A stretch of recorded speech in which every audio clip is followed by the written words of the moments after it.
and gentlemen, how are y'all doing this morning? How's everybody? Good and tired. Good and tired. Ready for a big old travel day. So we are still in Brazil, right?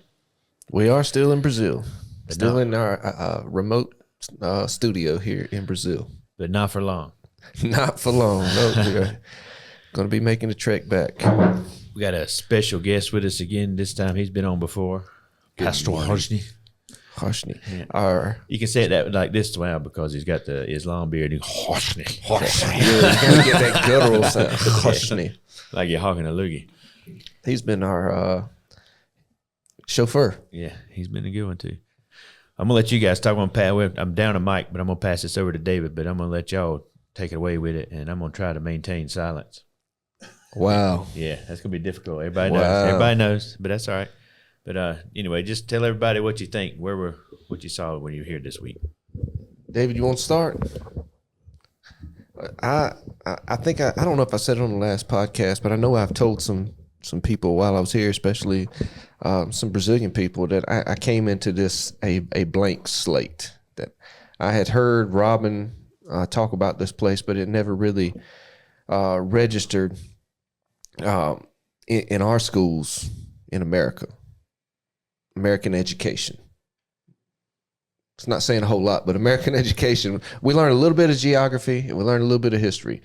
And our history, like world history, it touches zero about Brazilian history. I know zero history. And like we've said, that our Brazilian knowledge of geography it's got the Amazon. It's the Amazon. Jungles and natives and unreached people. So but we're thousands of miles away from that. This is Brazil's huge. It is. Brazil is huge, and what's more, we have been taught zero and have been exposed to zero of Brazilian culture. Like I didn't know anything until I got here, but I've experienced it now. We've talked. I know my ministry. I know I'm hogging the mic, but like my ministry, I've always talked a whole lot about experiencing Christ. That's what my motto for ministry: to taste and to see that the Lord is good. And you can go. It's like you can go to a buffet. You can go to all the places that we've ate, and where you just. I mean, it's like food everywhere, and you can pile that stuff up.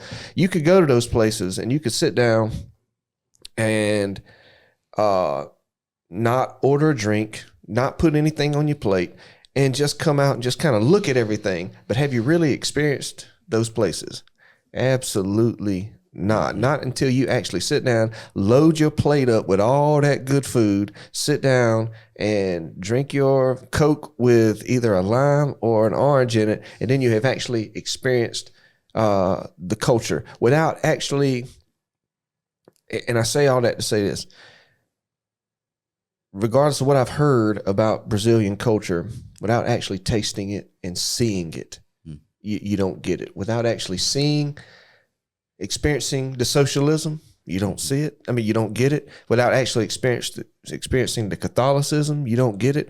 Without actually experiencing, like we got to Sunday, without actually experiencing the Portuguese praises of Brazilian believers, you just don't get it. Because as an American, it's hard to explain. And as an American with American eyes, it's hard to really understand. We think that we know exactly what it is until you get there and you're surrounded by it. And it's okay. I was quite a bit off. Yes, I am absolutely. I can give that testimony. I've heard Robin speak so much, and you talk about Brazil. I did have, an idea of what it was. I thought I did. It's nothing like what I thought it was at all.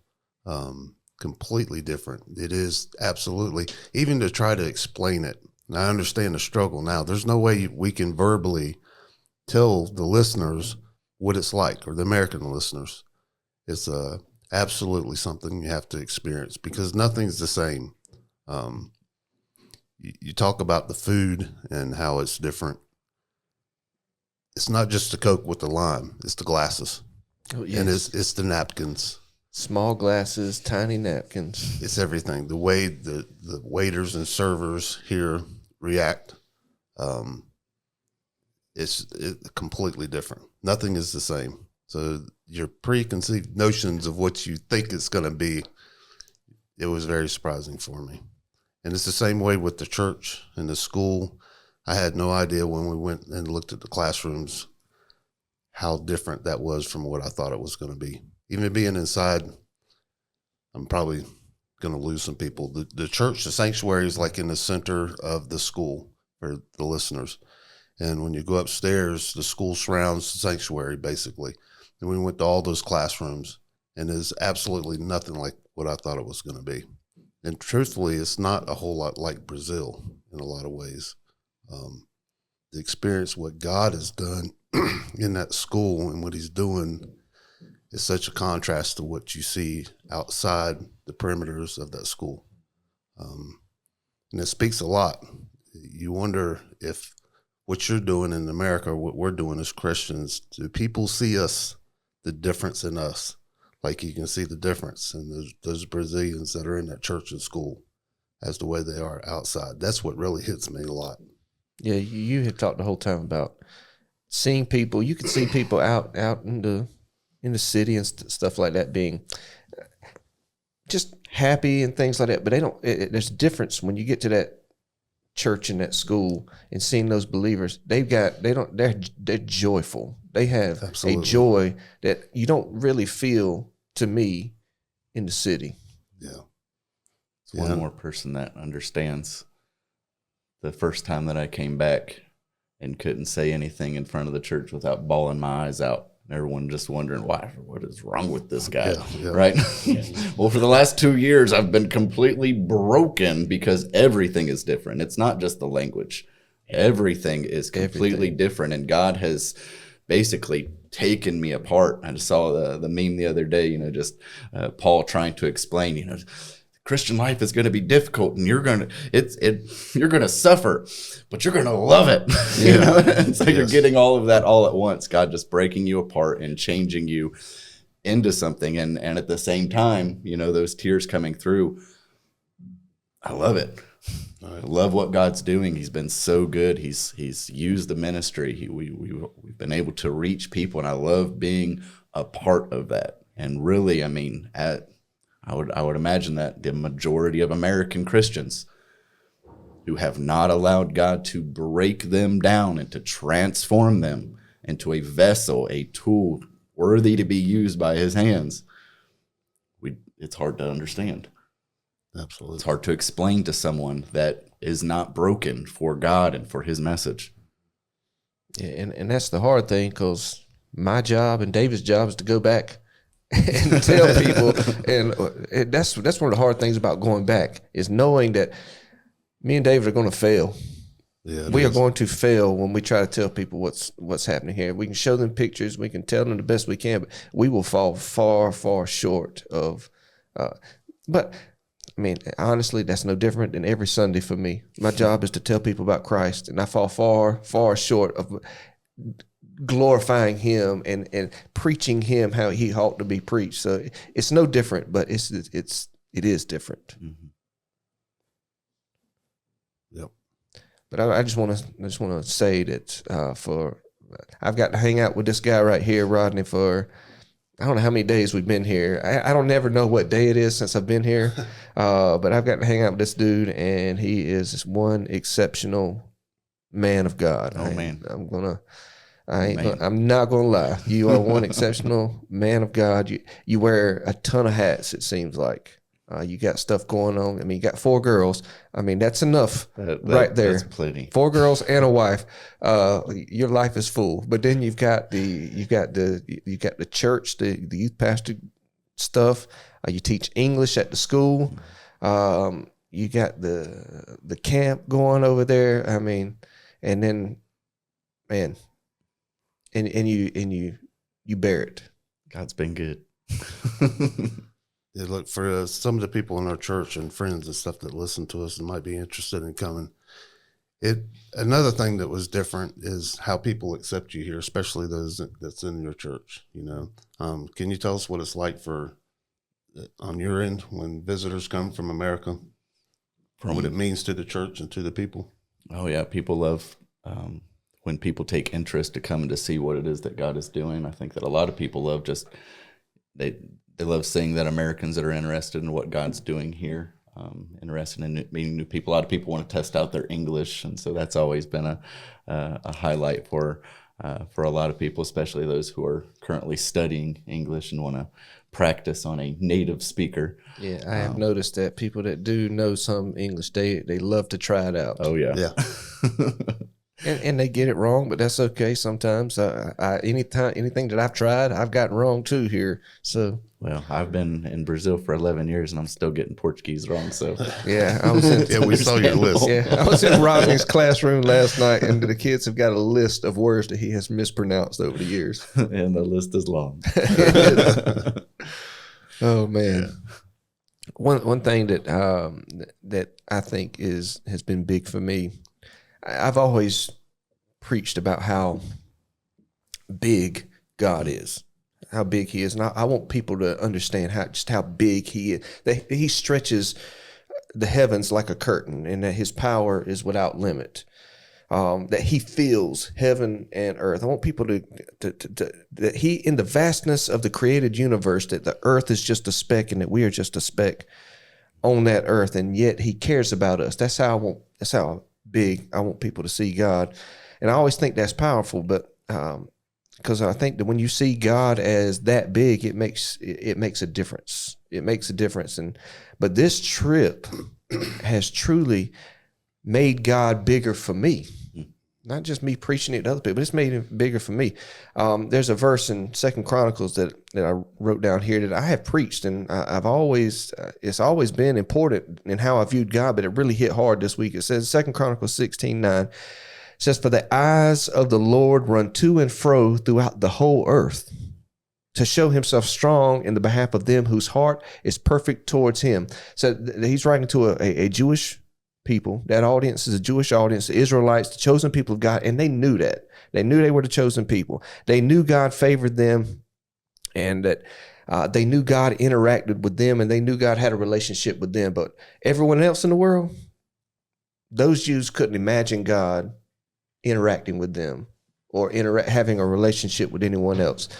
And I think that was prophesied. I think when that was prophesied, it kind of shook them a little bit, but it didn't totally register with them because they didn't see with their eyes.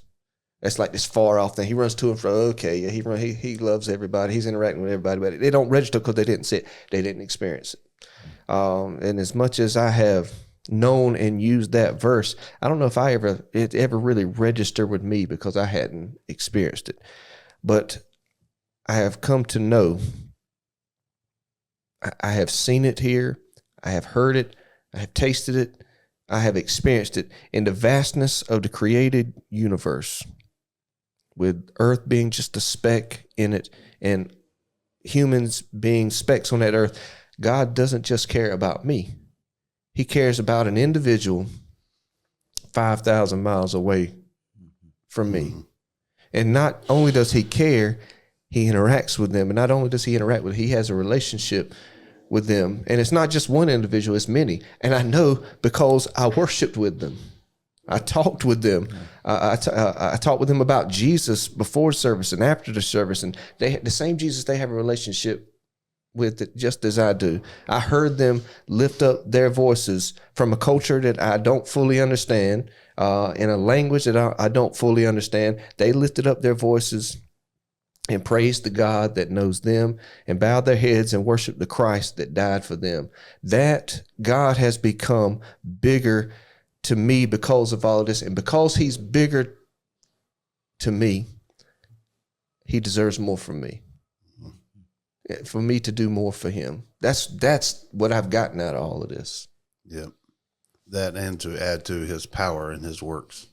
Because what I've seen, one thing is, another thing we can't explain is how hard it is to do anything here. I guess I was the big clown on that. I think I can overcome. I'm going to be able to get this done or get that done. Yeah. It just doesn't work that way here. It's hard to do anything, but to see what's happened here in Barbacena with that school and that church and how it's grown, it dumbfounded me.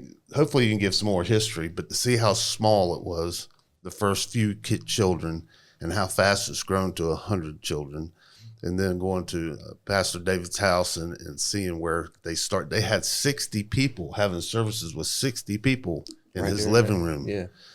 That's crazy. And to see that gym that's being built onto the side of it, that's man, we just don't give God credit. We don't depend on God enough in America. You know, those things can happen there, but we just don't. That's something I've really experienced here. Why do we not depend on Him the same way these folks depend on Him? And if you put your trust in Him, miraculous things still happen. You know, we just don't. I don't know why we're blind in that way, but I can see it now. But can you give us some history on that? Real quick, in our finite minds as human beings, we have a hard time understanding that there is a world still going on beyond what we can see. Yes. Yeah. We look around ourselves and we know what's going on in our church and the churches around us, and we think God is really working. He's doing a lot, and we think about all other cultures and things, and they're doing okay too, I'm sure. But Right. within our finite understanding of an infinite God who is infinitely present in all lives at all times, and that He is working just as hard in every individual across the world as He is in us and in our church. Man, we serve a big God. Yes. You know, I mean, wow, is He powerful. Wow, is ever present. I mean, in all things. In all things, yeah. And then as you were talking, I mean, there is a difficulty in doing anything in Brazil because we are just behind when it comes to having the necessary tools to get things done in a quicker fashion. We take a step back, and because as an American, it's frustrating. You know, I want it to be done. I want it to be done now. I want it to be done exact and precise. I want everything to go the way that I know that it can, because I've experienced that. And we try to force it and we try to push it. In Brazil, it's more of and by the grace of God, He uses weakness. It's more of a dependence. You know, I'm pushing forward. I'm going to do the best that I can. I'm going to give all of my strength, but understanding, you know, it's really not up to me. God is going to get it done. He's going to get it done in His time and in His precise way. And He is going to bless it. And, you know, I mean, it's going to be notable and noticeable by everyone that looks upon it, right? Yep. But then your question is, what was your actual question? A little bit of the history. I mean, and you can include the camp too. Just Sure. a little bit of history of how it all started in the church and how it's grown. Because it's happened. You're 11 years here. It's all happened quick. I mean, really, really fast. Yeah, no. The original work was started in the 60s by Bobby and Sue Aycock. They came in 1960 and founded the first churches. My father-in-law was born here, was raised here, went back to America for a little while to study and to also pastor there for a little while, and then he had the vision to come back and to plant a church in the neighborhood that he grew up. And so that's how our church was really started. He I thought planted that was church. wild. That when he told me that he told me I grew up right here, like in this neighborhood. And Right, he, you like, see he that. is- Yeah, It's crazy. a huge neighborhood right now. We have a lot of traffic through there, but at that time when they built the church, there was nothing. Oh, I he mean, told it was me, an yeah. open He field. said it was pasture. I said, oh my goodness, I can't imagine. It's so dense. Yeah, and now it's one of the most traveled roads in Barbacena. Everyone comes through that direction, in a way, and so it's been interesting just to see the growth there. Which, I mean, they had already started the church. Things were already moving by the time that I came. In the earlier years, I did come to visit Brazil and also interned for a couple of months before we got married and moved here. But even then, the church was already started, you know, and so, I mean, they had several hiccups. I mean, I think the average church plant goes through 2 or 3 congregations before it actually hits that nucleus and can really grow to its capacity. But I feel like we got here, we were right at that moment that God was really taking the nucleus that was there and would expand it. And we've seen so many families to be added to the church, to come in, even since I think maybe half of the teachers that are in our Sunday school and our Wednesday night program, I think, have been saved and converted even since the time that we moved here. Not credit to us, but just giving within the history of the church. Yeah. And that is hugely due to just, the moving of God for our church in particular. I don't know if you really were involved enough to notice, but I've never been a part of a church that had so many people willing to get up and to do something. Yeah. We've got, I think, 5 or 6 classes going on Wednesday nights. We've got a teacher for every one of those classes, and most of those classes have a helper. Yeah. Sunday morning for Sunday school, we have the same amount of classes plus 2 adult classes. Every one of those has a different teacher than what they are on Wednesdays, and most of those also have helpers and someone to fill in every other week. And so it's just been amazing to see our families not only to be saved and to see them converted, but they have a desire to study and learn the Word of God and to teach it to others. We've seen such a growth in our families, and really that's what our ministry is. I am the youth pastor, but I see the importance of, it's like, I am not your father per se. You're all my kids. Yeah. Right. But what we want to do is to equip our families.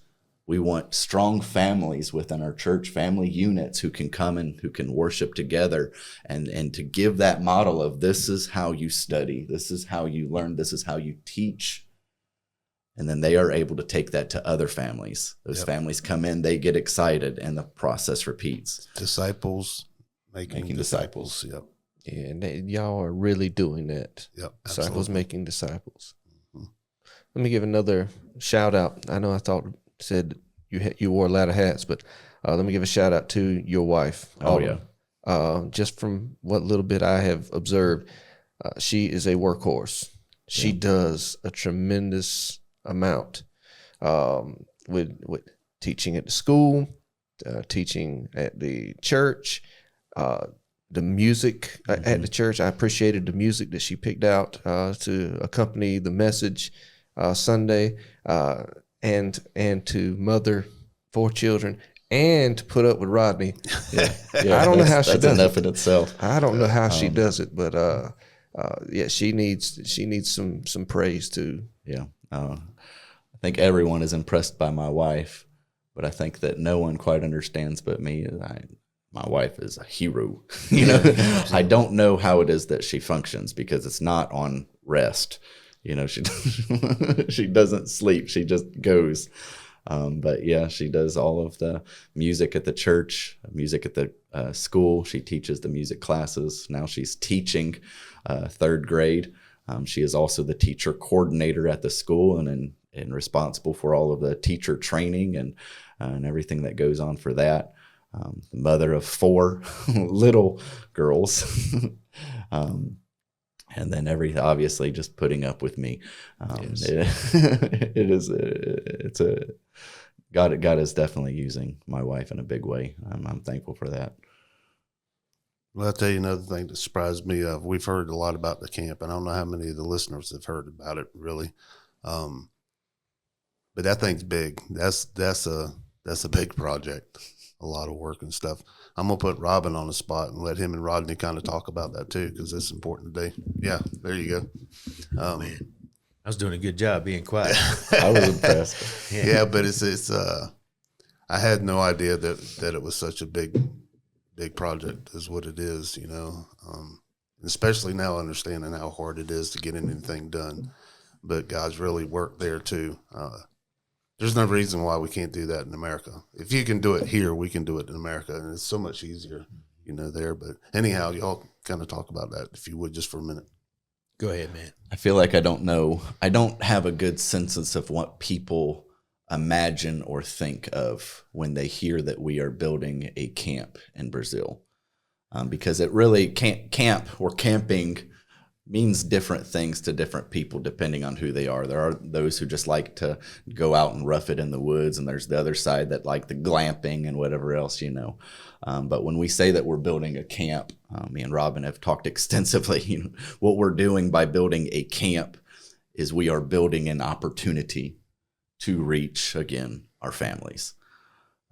This is a facility that we would like to be able to take our teens, and not only just to be able to rough it for a couple of days, but to really just to have everything that we need there, to be able to have an effective week of camp with our teenagers, to really reach them in a way that that is much more difficult to reach them throughout the year because of distractions, because of the voices in their heads, because of their friends and the temptations, and because of even their family and their home life and their studies, to be able to get them away from all of that and to truly just focus on the Word of God and the voice of God, and teaching a generation how to hear the voice of God and to recognize Him for who He is in their lives. That in itself is life-changing. Yeah. But then to be able to use this facility for our retreats during Carnival, and bringing our entire family units. Within the couple of years, we would love to be able to have that to where we can bring them in for 3 or 4 days. Tell them what Carnival is. Carnaval would be the originator, I believe, of what we would think of as Mardi Gras.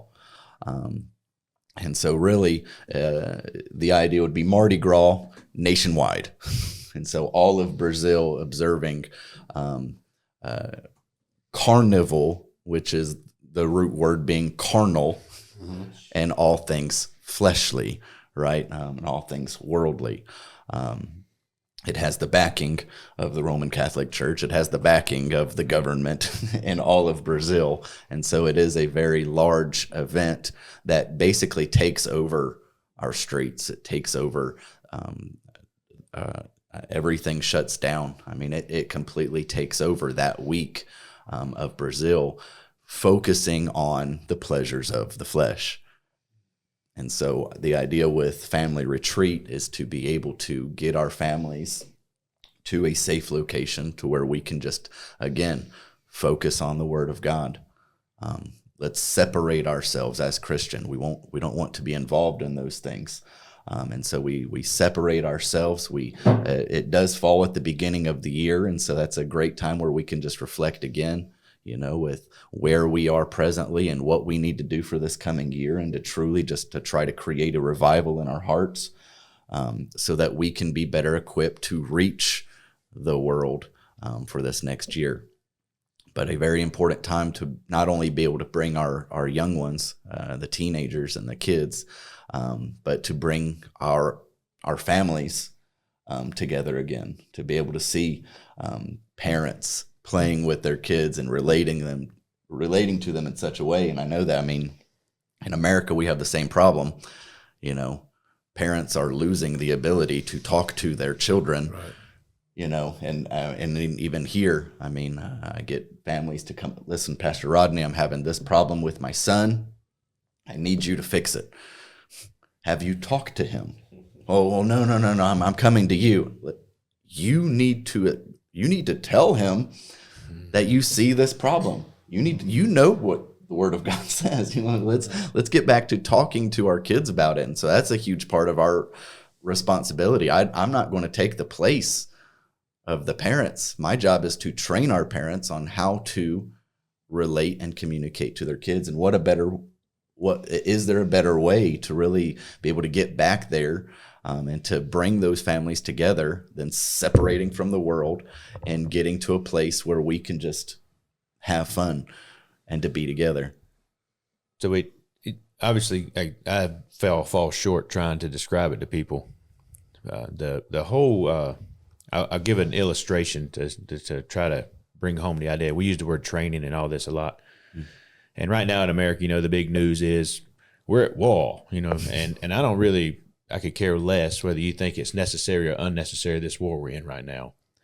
The important thing is that whenever our troops decide that they would like to sacrifice what they might want to do in life to become part of our armed services, the very first thing that ever happens to them is they are taken away to a faraway place for a very intensive training. Mm-hmm. And that training is to accomplish a goal, and that is to go to battle one day. Whether they ever see it or not, that is what they are trained for. And we are very much in a spiritual battle that in America we are blind to. Mm-hmm. That spiritual battle is a lot more obvious for Americans when we come to Brazil because it is such a drastic difference in the distinction between good and evil. It screams at you at times. And so the idea behind this camp and the church and the school, for that matter, is we are pulling people out of the enemy's camp. They are joining the Lord's army. But that is not where it stops. Right. That would be stupid. Mm-hmm. You have to train them, just like you do anyone else who's getting ready to jump into a war. And this war, and that's what the camp is about. We are building a training facility, and we take them away from wherever they're comfortable. And this is why they have this dependence on God that we don't. How many times do we get uncomfortable so that we have to depend on God in America? Mm-hmm. We usually run from that. We run from that. We enjoy comfortable. And so I sit over here at the beginning trying not to be all emotional and weepy-eyed like a sissy, but I can't help it. Get all in your feelings. Gonna get all in my feelings and then turn into a sissy. But man, I have two goals when I bring people here. One is, like Andrew said to Simon, come and see. Right. I can't tell you. Come and look at what's happening, and I want you to see because God is good, and we need to be behind this. And I want people to understand that it is a very important thing that's happening here. But that's the goal. I don't even know if that's the first goal. That may be the second goal. The first goal is I want to show you what it's like to be real. Mm-hmm. I want to show you what it's like to take Christianity and to be a Christ follower seriously. So that when you go back, you can implement that in America because it will work there just like it's working here. You know how I know that? Because it's the same God. Exactly. Yep. It's the same one. And my heart already hurts for y'all when you go back because I know that people aren't going to listen the way they should. Yep. But I'm going to tell you, man, don't not say it because they're not listening. Mm-hmm. You're going to hurt some people's feelings sometimes, but that's okay. I know that's not your intent. They need to know, right? This is real. And if we don't start training our people the way the goal is to train people here, it'll never get better there for us. Yep. It will always be just lax, lukewarm Christianity. And it bothers me to no end. Yep. Not because, I sound like I'm angry. I'm not. I'm concerned. You know what I'm saying? It's like a desperate cry. Please. You know what I mean? Please take this seriously. I say it all the time. Why don't we take it I don't know why I don't take it as serious. I ain't got a clue. I don't know why they don't take it seriously. I think sometimes because it's uncomfortable, and even what y'all talking about the camp, that it's like you can't even explain that. Taking those kids to that camp, even though it's 30 minutes away from here, that's a big deal in Barbacena. 30 minutes away. People don't do that. You're taken out of their comfort zone, right, just going 30 minutes outside of the city. 2 of our churches had to rent vans or buses because there are very few people who have cars, and if they do, then the car isn't reliable enough to go 30 minutes. Yeah, even if they'll go that far outside the city. Danielle, how old is he? Just at the camp every day working? 38, 39. Never been out of Barbacena in his life. Yeah. That's crazy, right? But that's what it takes sometimes, and we have to do the same thing. You just got to get out of your comfort zone. Absolutely. I think you asked me that when I first got here, but anyhow, I'll let it go at that. Yeah, it may only be 30 minutes away, but it is a different location. Yep. It's a tremendously different feel. And you're talking about getting outside of your comfort zone. I had made some notes on that. In America, we are ruled by GPS. I know people that turn on GPS every time they do anything in the car, and for them, if the road ain't on the map, it don't exist. If the location don't come up on GPS, that place just doesn't exist. Then they will never reach it. As far as they're concerned, it just doesn't exist. The road to Camp Refuge, it's not on the map.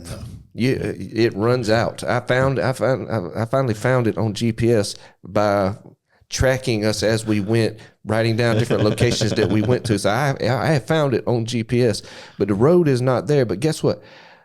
God knows it's there, Right. and God can reach it. God is working. Let me just say this. This is not just about Camp Refuge or Brazil or anything. God is working where your GPS runs out. He's not limited by GPS. He's not afraid of venturing off the beaten path. He's actually looking to take the road less traveled by. And I guess my question is, are we willing to meet him in those places where we think it doesn't even exist? Are we willing to reach those people that are there for him? Somebody's got to go. I mean, somebody has to, and others have to support those that do go. It don't have to be Brazil. There are places off the beaten path and the road less traveled by right there in where you live, wherever you're listening at. There's places that you don't think exist that God is working, and we need to come out, sometimes get out of our comfort zone and meet God there where he's meeting with other people. He uses people to do that. And I think that's the biggest. I think that may be my biggest takeaway from all of this. This hasn't been just opening up my eyes to a foreign country. It's opening my eyes to America, where I live. We got problems. Yep. Brazil's got problems. America's got problems. I don't know where else people are listening of our just shy of 2 million followers, but wherever y'all are listening, you got problems there. The church has problems there. Christianity has problems there. And we need to be like Rob. We need to get serious about it. We need to get serious. This is eternity hangs in the balance for a lot of individuals. And if we don't do anything about it, the blood's on our hands. Changing America 2 men at a time. He said, changing America 2 men at a time. I'll say this too. Something else that obviously I'm a homebody. I've always been a homebody. If I go anywhere more than a couple of days, I'm ready to come back home, and it's no different here. But really, one of the things that is pulling me back is the desire to be close to my family. Mm-hmm. And I talk with them every night, but there's nothing like being with them, hugging them, and hearing their voice in person. And all this may be off topic, but I'm here in Brazil, and this is what I'm feeling. I've been preaching through the Song of Solomon and talking about intimacy and trying to desexualize it and understand it's about closeness and quality. And that's what I miss, and that's what pulls me back to my family, that intimacy with them. And that's what I want people to understand about being intimate with God. You may be saved, but if your interaction with God is just you talking to him while you're driving down the road every day, then that's no difference to me talking to my wife on FaceTime 5,000 miles away every night. It's something intimacy with God is something that you should desire more of.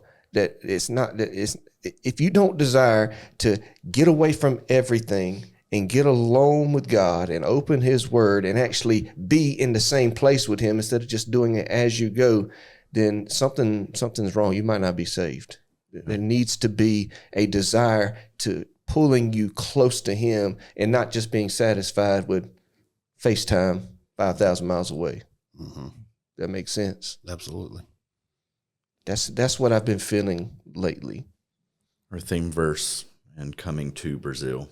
Share it with you in Acts 17. I would think I may have shared this verse last time I was on your podcast, but Acts 17, Paul being in Athens at this time, it says in verse 22, then Paul stood in the midst of Mars Hill and said, ye men of Athens, I perceive that in all things ye are too superstitious.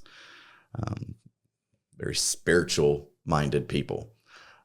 For as I passed by and I beheld your devotions, I found an altar with this inscription, to the unknown God, whom therefore ye ignorantly worship, him declare I unto you. God that made the world and in all things therein, seeing that he is Lord of heaven and earth, dwelleth not in temples made with hands, neither is worshipped with men's hands, as though he needed anything, seeing he giveth to all life and breath and all things. That's our ministry here, revealing the unknown God. Roman Catholicism proclaims to know who God is, but the God that they preach or the God that they teach is not the God of the Bible, and therefore it is unknown to their followers 99% of the time, right? And I think that especially for those coming here or trying to get into that understanding of what it means to be broken by God, to be used by him for his purposes. In order to proclaim the unknown God, I first have to know him. Absolutely. I cannot proclaim the God who is unknown by this world if I still do not know him. And if he has not broken me over my sin, and I am not yet ready to proclaim him to this world and to be trained to get out of my comfort zone and to be able to learn how to share the gospel with other people. If that's still out of my comfort zone, I still don't know him. Because if I knew him, if I understand who God is and who I am as a sinner, I would have a stronger desire to share him with everyone else. And it wouldn't matter what nobody said. Yeah. Sorry. And when you shared it, it wasn't really matter the reaction you get, because that's not up to you. You would understand these people have to know the truth. Well, because if I know God, I'm going to care much more about what he thinks Absolutely. of me than what they think of me. Absolutely. I know I'm not crazy. I know that what I'm saying makes sense. Whether they understand or not, they need to have their eyes opened, and that's not going to happen unless the word of God is preached. It's extremely difficult to know that when you do know him, and then you realize the importance and the significance and, like you meant, the urgency that's in behind this message that we have been entrusted with to share with others. Mm-hmm. And you have this sense of urgency, and you stand up in front of people they claim the name of Jesus. I mean, you're in a church. You could be in your home church, so just get ready. You know what I mean? You're in your home church, and you're doing this, and you meet resistance because, man, you need to just calm down, son. You know, you've gone a little over. No, I haven't. If I were to say anything about the way I feel when I go back, and I'd probably restrain myself more than I should. Yeah. In an attempt not to offend. And again, I don't know if that's to a fault. Or, you know, I do lack tact. I'll give you that. You know what I mean? I try really hard. And so some of that is like the Holy Spirit, like, slow down, son. You need to make sure you think about what you say. I'm not saying just go off all willy-nilly and blast people for being sinners. But the sense of urgency will come off to some as, that's a Bible thumper. Right. That dude is over the top. It's not that. It's really not that serious. Mm-hmm. But it is. It is. It absolutely is. And that is the hardest part, you know, whenever you go back and you've seen it. And I give that illustration all the time. You know, when you're in America long enough, and it happens to me every time I go back, get about 3-4 weeks, maybe a month and a little more. I'm living in the spirit. You know, I'm feeling great. But eventually, you know what happens? I find that little rut, those little patterns that I have in my life in America, and I sink right back into them, and I get comfortable again, and it drives me absolutely insane because I recognize it. And I didn't do anything to stop it. You see what I mean? Mm-hmm. Yep. We've allowed everything to settle. And being in this idea that I need to be comfortable. We've allowed everything to settle, and it's time for us to stir it back up. Yep. We think of the church in Acts. Why is it that they grew? I mean, most people go, well, they grew because they were being persecuted. Why were they being persecuted? And as you said, it was because they were not, they had unrestricted themselves. It was because they were so on fire about what God had done for them. They stopped caring about what everyone else thought because they got to know God. Yeah. And they wanted to share him. They wanted to turn the world upside down. And so they began, and yet there was a lot of opposition. But through that opposition and through them continuing to unlimit themselves, they continued to spread out. They continued to share the gospel. They continued to grow. And we see the church that we see today.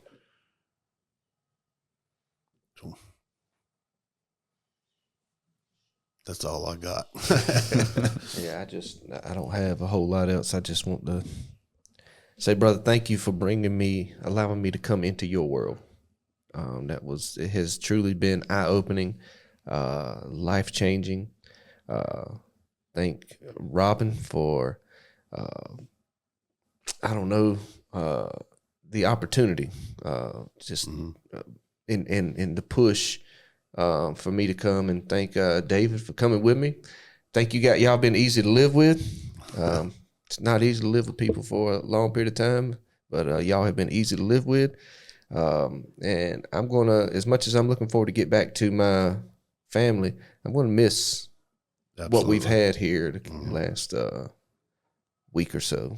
We appreciate you, fellas, not only for the part that you have in our ministry here, but it's refreshing to know that we're not alone. And that there are other like-minded believers who are really just trying to unlimit themselves and to be used to the fullest that God can. Yeah. And we appreciate that. Cool. All right, y'all got it. That's all you got. Yes, sir. No, I'm proud of you. That's if people have gotten it before, you guys got it. Yeah.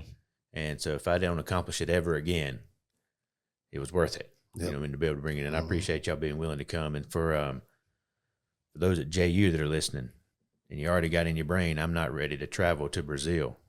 I'm gonna tell you, you gotta get over that, because y'all need to see it too. We have the potential at our church to do great things in Johnston County. Mm-hmm. If we can just get over ourselves and allow God to use us. The first trip I ever made, I had some of the same revelations that you did. It was, God is here too, which sounds ridiculous, but it is absolutely it's something that just hits you like a ton of bricks, doesn't it? Yeah. And then you realize he's here, and then, okay, that makes him really real and really big, and you begin to start taking things serious, because now I understand more and more about what his plan is for mankind. Mm-hmm. Seek and save the lost. And for whatever reason, he has chosen us to deliver that message, right? This idea that we talk about all the time, that God just picked people out. We don't got to worry about it. You know what I mean? Like, if you're in, you're in. If you're not, you're not. Yeah. It's nonsense. Yes, it is. And it's never more obvious than when you come to places like this, right? You just can go ahead and knock that out. So now as we go back to America and we begin to start implementing this, and we're talking with our families, I'm going to challenge them as your initial response may be, nope, I ain't going. But if you get an opportunity, don't miss what God could do. I know it sounds selfish, but what God could do for your life by watching what he's doing for others. Mm-hmm. Is that selfish, or is that just common sense? That's more common sense. Yeah. It ought to be. It ought to be. Yeah, it ought to be. And then once you understand better, when you can see clearly, and you go and you end up back home after this trip, my challenge for you guys is implement what you know to be true, and don't fall back into the rut. And now that we got 3 of us together, don't let me fall back into rut either. Right. Keep me out. Say, hey man, you look comfortable. Do something. Please, I'm begging. You know what I'm saying? And then we can do it too. The same God that's using people here can use us where we're at. Right. My role in what goes on in Brazil is minuscule. These guys down here are the workhorses. All I'm doing is just telling people. The body doesn't work without its members. That's what I'm saying. Everybody's got something to do. You know what I mean? And none of it, I can't take credit for anything that's happened here. Can you? Not at all. Not a single thing. Not at all. But at the same time, I cannot tell you the amount of joy that overflows my soul to realize that he has allowed me just to do something. Yeah, don't think for a second God can't work through you. Absolutely not. No. Doesn't matter who you are. And that's what I want you to understand. It can happen right there at Johnston Union Church too. He can work through everybody there. just let it. The first thing I had to realize before I came here, if I'm not available for God to use, he's not going to use me. Mm-hmm. And whose fault is that? That's mine. Mhm. You know what I mean? Yeah, it's been a phenomenal trip. I appreciate you guys coming. And as always, my brother Rodney, we talk too much all the time anyway. You never know what's going to happen. We're too much alike. But folks, just keep tuned in. Look into Brazil. And while you're at it, keep following us on this podcast here on YouTube. We need some help getting the word out. And you too may get a training session in a foreign land. We appreciate y'all listening, and we look forward to you tuning in on the next episode.